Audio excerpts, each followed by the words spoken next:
விடுதலை சிறுத்தைகள் கட்சி தலைவர் திருமாவளவன் செய்தியாளர்களை சந்தித்து வருகிறார். அதனை நேரலையாக பார்க்கலாம். தேர்தல் பரப்புரையில் சாதி மதம் ஆகிய உணர்ச்சிகளை தூண்டக்கூடாது. அப்படிப்பட்ட அந்த நடவடிக்கைகளை தடுக்கிற வகையில் உச்சநீதிமன்றம் ஒரு வரலாற்று சிறப்பு வாய்ந்த தீர்ப்பை வழங்கியிருக்கிறது. அதனை விடுதலை சிறுத்தைகள் மனப்பூர்வமாக வரவேற்கிறது. உச்சநீதிமன்றத்தின் இந்த தீர்ப்பை பாராட்டுகிறோம்.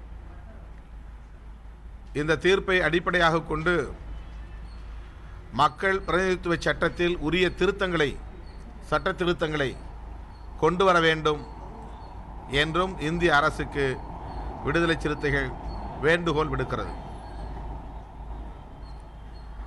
தமிழகம் வரலாறு காணாத வகையில் கடுமையான வறட்சிக்கு ஆளாகி இருக்கிறது. வடகிழக்கு பருவமழை பொய்த்த காரணத்தால் விவசாயிகள் அதிர்ச்சியால் பலியாவது அல்லது தற்கொலை செய்து கொள்வது என்கிற வகையில் ஏறத்தாழ இதுவரையில் 80க்கும் மேற்பட்டவர்கள் பலியாகி இருக்கிறார்கள்.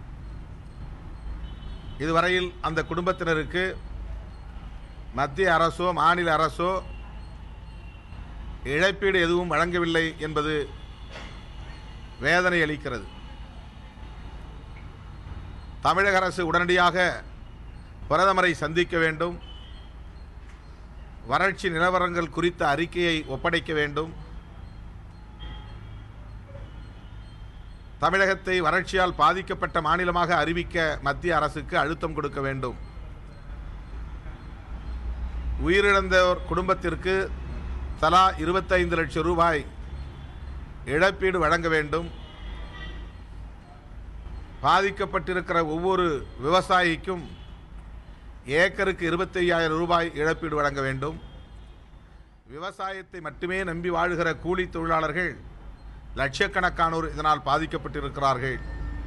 ஆகவே அவர்களின் குடும்பத்தினருக்கும் உரிய இழப்பீடு வழங்க மத்திய மாநில அரசுகள் முன்வர வேண்டும்.